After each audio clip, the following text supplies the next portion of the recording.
Hello friends, ये हमारा magnetic effect of electric current का सेकंड लेक्चर है। इसके पहले लेक्चर में हमने देखा था ऑरेस्टेड का एक्सपेरिमेंट। ऑरेस्टेड में हमें बताया था कि किसी भी करंट कैरिंग कंडक्टर के कारण मैग्नेटिक फील्ड प्रोड्यूस होती है, उसकी डायरेक्शन हम फाइंड आउट कर सकते हैं by using right hand thumb rule. आज हम देखेंगे मैग्नेटिक फील्ड डेफिनेशन एंड उसके आगे वाले कुछ पॉइंट्स।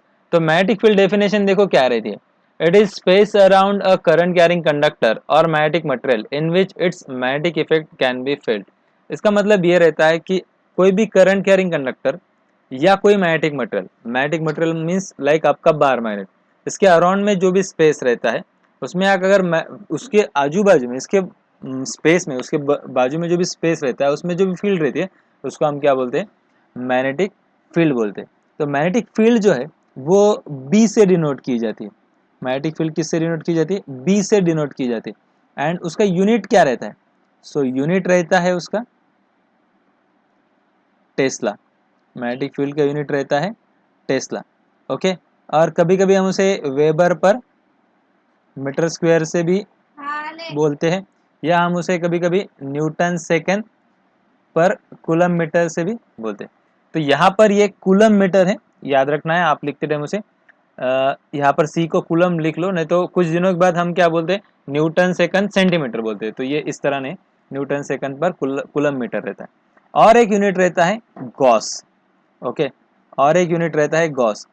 यहाँ पर देखो tesla, 1 tesla equal to 1 weber per meter square रहता है, but 1 tesla equal to 1 gauss नहीं रहता है।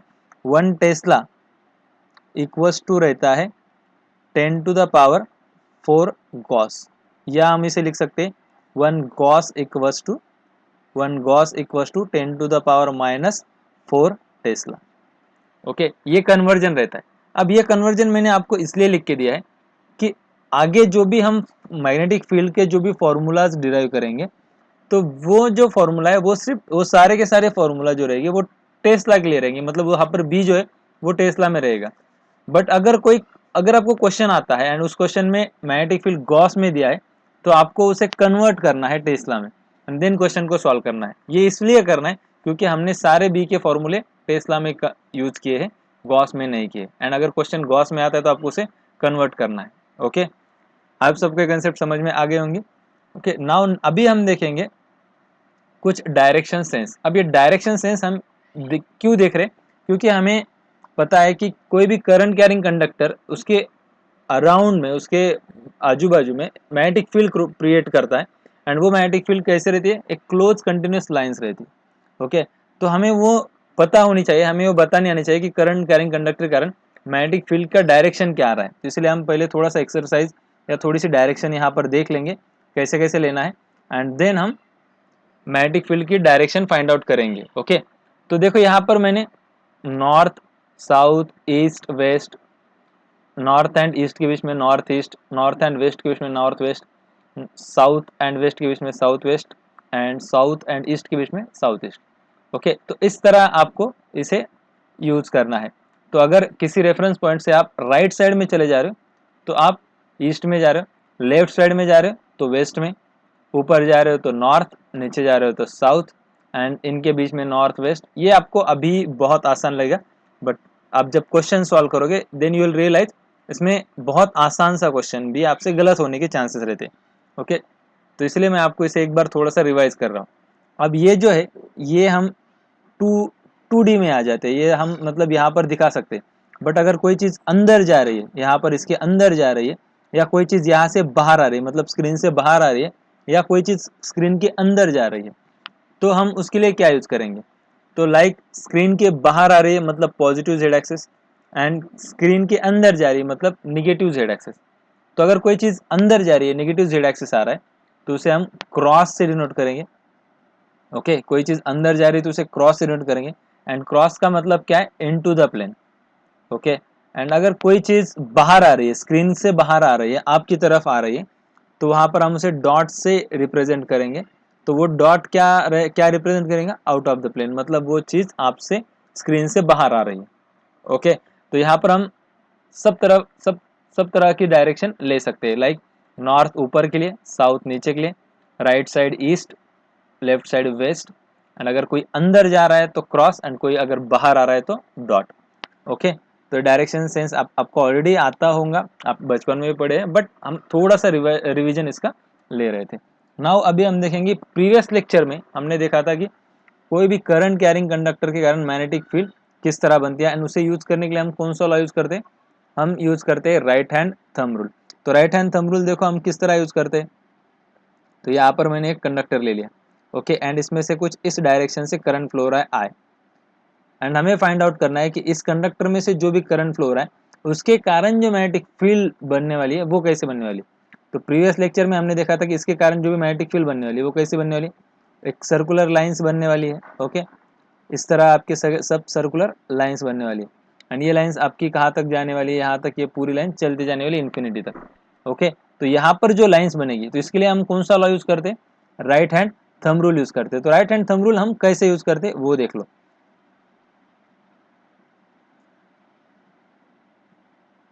राइट हैंड थंब रूल कैसे यूज करेंगे, हम क्या करेंगे, इसके करंट की डायरेक्शन के साथ हमारे थंब को प्लेस कर देंगे। क्या करेंगे, हम थंब की डायरेक्शन के साथ हमारे थंब को प्लेस कर देंगे, एंड इस तरह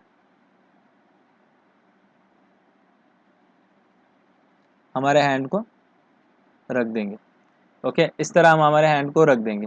तो आपका थंब करंट की डायरेक्शन दिखाएगा, एंड आपको क्या करना है, उसको उस कंडक्टर को ऐसे ग्रिप करना है। तो ये जो आपकी फोर फिंगर्स रहेंगी, ये जो आपकी फोर फिंगर्स रहेगी, ये क्या रिप्रेजेंट करेंगी, मैग्नेटिक फील्ड की डायरेक्शन रिप्रेजेंट करेंगी। ये क्या रिप्रेजेंट करेंगी, मैग्नेटिक फील्ड की डायरेक्शन। अब मैग्नेटिक फील्ड की डायरेक्शन मतलब देखो आपके जो फोर फिंगर्स है ये यहाँ से लेके ऐसे आ रहे हैं, ओके, ये यहाँ से लेके ऐसे जा रहे हैं इस तरह से। तो इसका मतलब क्या है, मैग्नेटिक फील्ड इस लाइन से बाहर आ रही है, एंड मैग्नेटिक फील्ड यहाँ से अंदर जा रही है। ये जो लाइन से ये अंदर जा रही है, मतलब ये कंप्लीट लाइंस क्या हो रही है, यहाँ से इस तरह ऐसे रोटेट हो रही है, ओके।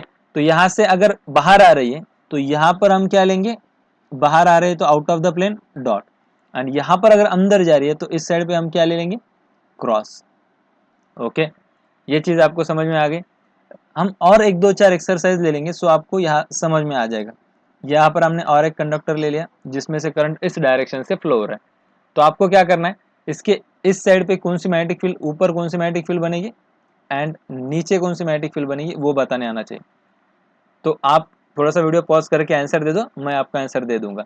तो हम क्या करेंगे, फिर से थंब को करंट की डायरेक्शन के साथ रखेंगे, ओके, एंड ये इस तरह आपका, ओके, थंब उसके साथ एंड आपके ये फोर फिंगर। तो ये जो फोर फिंगर ये बाहर आ रहे हैं तो यहाँ पर आपका आ जाएगा डॉट, एंड यहाँ पर आपका आ जाएगा क्रॉस, ओके। इस तरह आपका यह इस कंडक्टर के कारण, इस करंट कैरिंग कंडक्टर के कारण आपकी मैग्नेटिक फील्ड यहाँ पर ऐसे बनेगी, मतलब magnetic field lines close continuous lines जो रहेगी वो यहाँ से ऐसे ऐसे बनती जाएगी।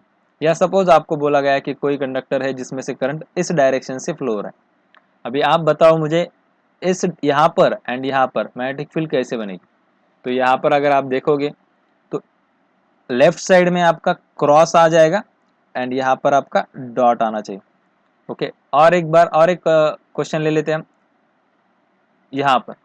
तो ये आपका कंडक्टर हो गया, आपको थंब को इसके साथ रखना है, थंब को इस एरो के साथ रखना है, एंड देन आपको फोर फिंगर को कर्ल करना है, दैट्स इट। तो आपका आंसर बन जाना चाहिए। यहाँ पर देखो, यहाँ पर आपका क्या आ जाएगा, यहाँ पर क्रॉस एंड यहाँ पर डॉट आ जाएगा। कैसे करना है, आपको यहाँ पर इस तरह से थंब को प्लेस प्लेस करना है,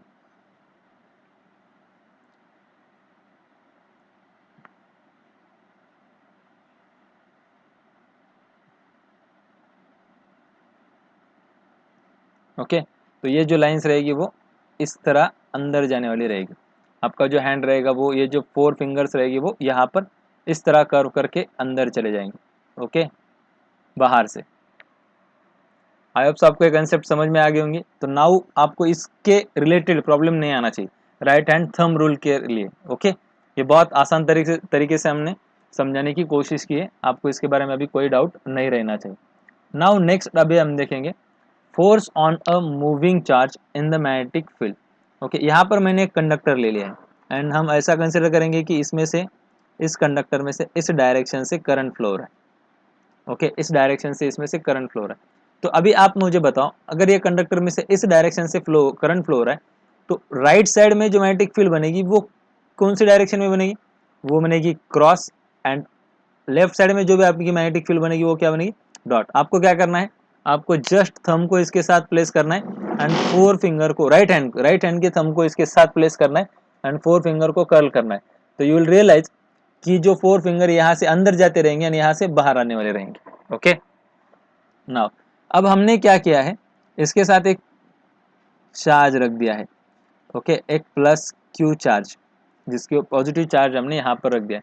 अब जब ये चार्ज स्टेशनरी था, मतलब ये सिर्फ यहाँ पर प्लेस था, तब इसके ऊपर कुछ भी फोर्स एक्ट नहीं हुआ या उसने कुछ भी मूवमेंट नहीं किया है, उसके ऊपर कुछ भी नहीं हुआ। ओके अब जैसे इस चार्ज को वेलोसिटी मिलती है दिस डायरेक्शन में, ये डायरेक्शन में आपको जैसे इस चार्ज को वेलोसिटी मिलती है तो क्या होता है कि ये चार्ज इस तरह जाके ऐसे मुड़ जाता है। ओके वेलोसिटी इसकी कौन सी डायरेक्शन में, ये जो वेलोसिटी उसकी स्ट्रेट लाइन में हमने दी थी, बट हुआ क्या, ये जो चार्ज है इसने अगर इसके पास वेलोसिटी थी तो ये स्ट्रेट जाना चाहिए था, बट ऐसे नहीं हो कि उसने क्या किया, यहाँ पर मुड़ गया है, लेफ्ट साइड पे वो मुड़ गया है। तो अब ये लेफ्ट साइड पे अगर मुड़ जाता है तो हमें ये समझ में आ गया कि इस चार्ज के ऊपर कुछ तो फोर्स लग रहा है, इस चार्ज के ऊपर कुछ तो फोर्स लग रहा है। ओके देखो मैं अब एक बार फिर से बोल दूँ, जब चार्ज आपका स्टेशनरी था तब उसके ऊपर कुछ भी फोर्स नहीं लग रहा था।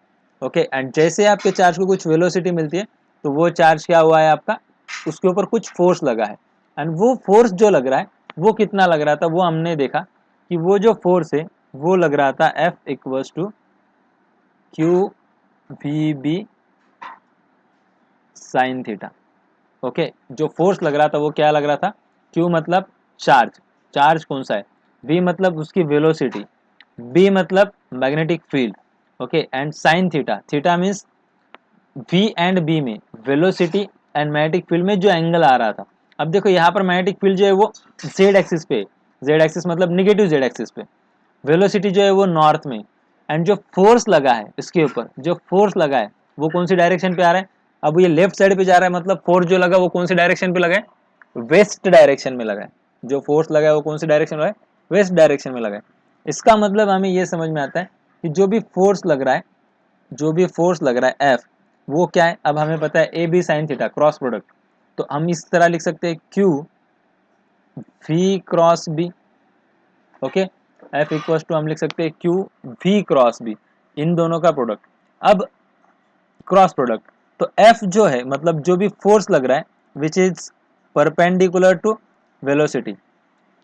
देखो फोर्स वेस्ट डायरेक्शन में लगने वाला, ये आप बोल रहे हैं कि सर ये तो थोड़ा सा डायरेक्ट 90 डिग्री तो नहीं है, ये तो कुछ मुड़ रहा है, नहीं, इसके पास वेलोसिटी है एंड वेलोसिटी के कारण उसने शार्प टर्न नहीं लिया है बस, नहीं तो वो फोर्स जो लग रहा है वो वेस्ट डायरेक्शन में ही लग रहा है। ओके एंड वो इस तरह सिर्फ वेलोसिटी के कारण वो क्या हुआ, थोड़ा सा टर्न हो गया है, बट उसके ऊपर जो फोर्स लगा है वो कौन सी डायरेक्शन में, वेस्ट डायरेक्शन में। तो हमें ये समझ में आता है वेलोसिटी नॉर्थ की तरफ है एंड फोर्स लगा है आपका वेस्ट की तरफ, तो जो फोर्स है वो वेलोसिटी के परपेंडिकुलर आ रहा है।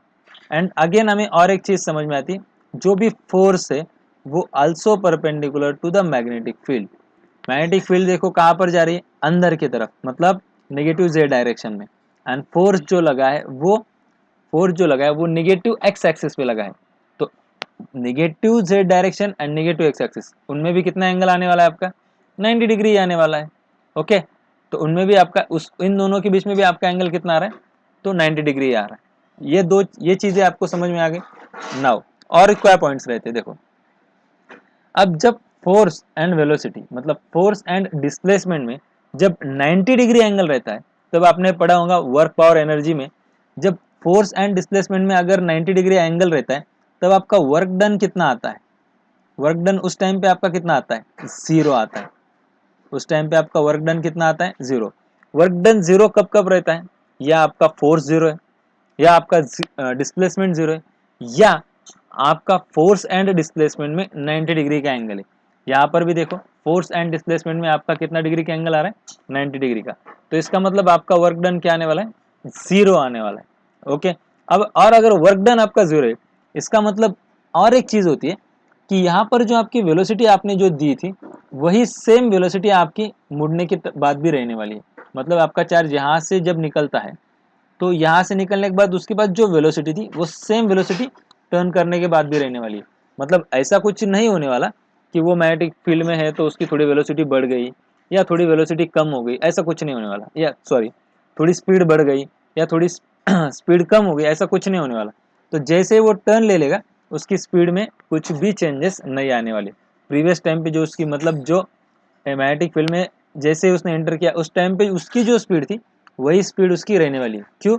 क्योंकि वर्क डन आपका जीरो आ रहा है, इसके ऊपर कोई भी कुछ भी वर्क डन नहीं हो रहा है, तो उसके पास पहले वाली जो स्पीड थी वही स्पीड आपकी रिमेंस रहने वाली। ओके, ये सारे पॉइंट्स मैंने आपको बताया है, तो ये आपको समझ में आने चाहिए। तो जब भी आपका मैग्नेटिक फोर्स किसी पार्टिकल के ऊपर लगेगा तो वो जो फोर्स लगेगा वो परपेंडिकुलर रहेगा वेलोसिटी के एंड परपेंडिकुलर रहेगा मैग्नेटिक फील्ड के। ओके, एंड वो जो फोर्स है उसके कारण कुछ भी वर्क डन होने वाला नहीं है, एंड जो आपकी स्पीड थी पार्टिकल की वो रिमेन्स सेम रहने वाली है। ओके, तो उसमें स्पीड में भी कुछ चेंजेस नहीं आने वाले। यस, ये जो पॉइंट ये बहुत इंपॉर्टेंट पॉइंट है, आपको इसे नोट करके लेना है। मैंने आपको यहाँ पर लिख के दिया है वो पॉइंट। देखो, when the charge stationary nothing will happen, मतलब आपका चार्ज जब स्टेशनरी कुछ नहीं होगा। If charge moving with the velocity it experiences force and this force depend upon the following things. कौन सी चार्ज? अब यहाँ पर देखो पॉजिटिव और निगेटिव बोला है, इसका मतलब अगर चार्ज पॉजिटिव है तो फोर्स जो है वो इस डायरेक्शन में लगेगा, इस डायरेक्शन में। एंड अगर आपका चार्ज निगेटिव है तो फोर्स जो लगेगा वो इस राइट साइड पे लगेगा। ओके, तो चार्ज पॉजिटिव है या निगेटिव है इसके ऊपर भी फोर्स आपका डिपेंड रहने वाला है। देन वेलोसिटी ऑफ चार्ज, उसकी कितनी वेलोसिटी उसके ऊपर फोर्स लगेगा, Q V V. Magnetic field B कितनी है, अगर बी ज़्यादा है तो फोर्स भी ज़्यादा लगेगा। Sign angle between velocity and magnetic field, देखो ये जो थीटा एंगल है ये किन दोनों के बीच में एंगल है, ये V एंड B के बीच में वाला एंगल है। ओके, तो इन दोनों के बीच में जो एंगल रहेगा उसके ऊपर भी आपका फोर्स डिपेंड रहने वाला। Then a magnetic field changes the direction of the particle but can not changes its speed. Magnetic field क्या करने वाली है, आपकी पार्टिकल की डायरेक्शन चेंज कर सकती है बट उसकी स्पीड कभी चेंज नहीं कर सकती। Okay, as force perpendicular to the displacement work done is zero for any angle between the velocity and magnetic field। Okay, अब कभी कभी हम जब आगे देखेंगे कि जो ये थीटा एंगल है, अब इस टाइम पे हमारा थीटा एंगल 90 डिग्री है तो ठीक है, साइन 90 आपका 1 हो जाएगा। बट अगर साइन 35, साइन 40 इस तरह का सिचुएशन रहता है तो क्या उस टाइम पे भी आपका वर्क डन जीरो आता है? तो हाँ, उस टाइम पे भी आपका वर्क डन जीरो ही आता है। तो work done is always zero for any angle of sine theta. Okay, so don't worry about it. आपको ये पॉइंट समझ में आ गए? नाउ देखो, इसे इसे फाइंड आउट करने के लिए हम क्या करते हैं, right hand palm rule use करते हैं। मतलब मैग्नेटिक फोर्स जो लग रहा है पार्टिकल के ऊपर तो हम कैसे निकालेंगे, तो उसे निकालने के लिए हम क्या करते हैं, right hand palm rule use करते हैं। तो राइट हैंड पाम रूल देखो क्या रहता है, when four fingers of the right hand show the direction of the magnetic field and thumb shows the direction of current, then palm shows the direction of magnetic force। देखो यहाँ पर मैंने एक right hand लिया है। Okay, अब right hand को आपको इसी तरह यूज करना है, ऑलवेज इसी तरह यूज करना है, मतलब इसी तरह राइट हैंड को यूज करना है, मतलब यही इस तरह राइट हैंड लेना है एंड उसे कुछ टेढ़ा मेढ़ा नहीं करना है, बस इसी तरह रखना है। अब ऐसे आपने जब रखा, इस थंब को थोड़ा सा लगा तो आप स्ट्रेच कर लो। ओके, ये मैंने बच्चों का हाथ है, एक्चुअली किसी बच्चों का हाथ है, तो आप इसे स्ट्रेच रखो। तो ये जो थंब है ये किस में रहेगा आपका, ये क्या शो करेगा, ये आपका वेलोसिटी शो करेगा पार्टिकल की, या हम उसे बोलेंगे करंट की डायरेक्शन। ओके, ये वेलोसिटी शो करेगा। एंड ये जो फोर फिंगर है इसको आपको किस किस में रखना है, इसे मैग्नेटिक फील्ड की डायरेक्शन में रखना है। ओके, एंड उस टाइम पे ये जो आपका पाम है यहाँ से जो सीधा वेक्टर आएगा सीधा, तो वो आपका क्या शो करेगा, फोर्स। कौन सा, मैग्नेटिक फोर्स। समझ में आ गया? Like that. देखो अभी आपको क्या करना है, आपका एक राइट हैंड, मैं यहाँ पर राइट हैंड ड्रॉ करके दिखाता हूँ आपको।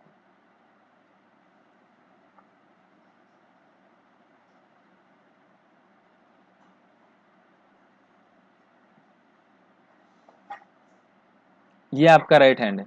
ओके, अब राइट हैंड में थंब अगर इस डायरेक्शन में है तो यहाँ पर आपका पाम आना चाहिए।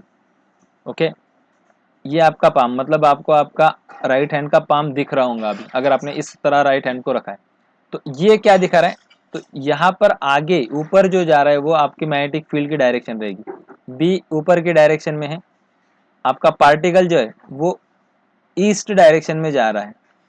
Okay, magnetic field south to north है एंड पार्टिकल आपका वेस्ट टू ईस्ट जा रहा है, तब उस टाइम पे उसके ऊपर जो फोर्स लगेगा वो कौन सी डायरेक्शन में लगेगा, वो लगेगा positive Z axis, positive Z axis. आपको समझ में आ गया ये किस तरह लिया है मैंने, कि आपका पाम अभी कौन सी डायरेक्शन दिखा रहा है, आपकी तरफ दिख रहा है। राइट हैंड को आप इस तरह प्लेस करो, थंब को अब स्ट्रेच रखना है, तो थंब आपका पार्टिकल की वेलोसिटी दिखा रहा है जो आपका नेगेटिव टू पॉजिटिव जा रही है, एंड मैग्नेटिक फील्ड आपकी नॉर्थ दिखा रही है, तब आपका जो पाम दिख रहा है वो आपकी तरफ आने वाला चाहिए, तो वो क्या दिखा रहा है, पॉजिटिव जेड डायरेक्शन। या सपोज आपने इस तरह यूज किया, देखो आपको राइट हैंड को ले लो एंड